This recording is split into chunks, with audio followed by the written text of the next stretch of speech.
Hey, you.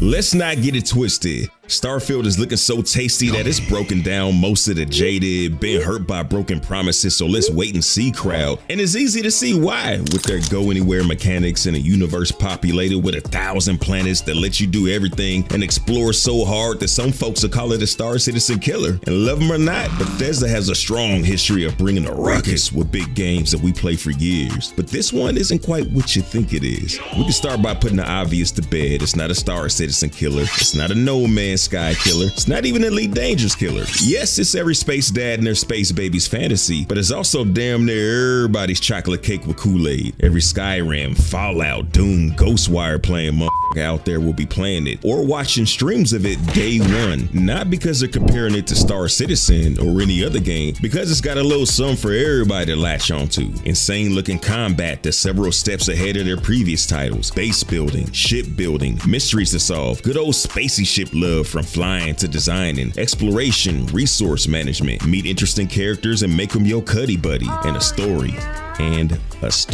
No matter how deep into the side quests and all of the above you get into, there's a narrative behind it that puts you at the center of a big space opera. Nobody else is doing that at this level. So let's break up these camps, pretending Starfield is here to slay and take the place of the existing space games, because that's apples and Advil, boss, and Starfield has big stout legs to stand on its own. But because it's got so much going on and it looks like this to do everything game in space that you've always wanted, it may not go the way you thought it would. It's not a space sim, it's a Bethesda game in space, which is a hard concept not to love. If you played the Fallout games, how familiar did this look when the character approaches a new location? And in the end, it'll do some things better than space sims. Hell, even boarding your ship will be better than Elite Dangerous, cause at least you can walk up your ramp and into the bottom deck of your ship. But after that, it's not a fluid stroll from alien terrain through the bowels of your space whip. It's a quick press this or that button to be loaded somewhere into your ship. And after you get settled in, it's a loading screen of space. It might sound like a small thing, and maybe it is, but there's nothing like the immersion of EVAing into your ship and walking through it like you'd expect to,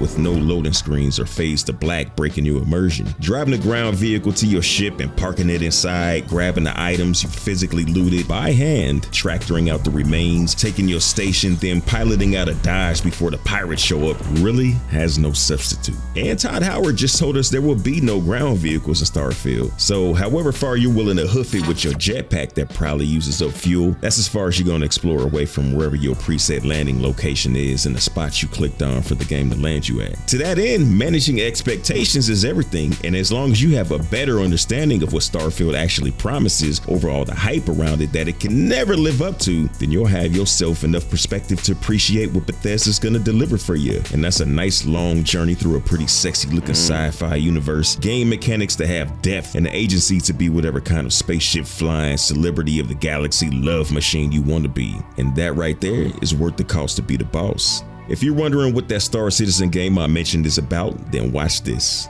Fly Dirty Citizen.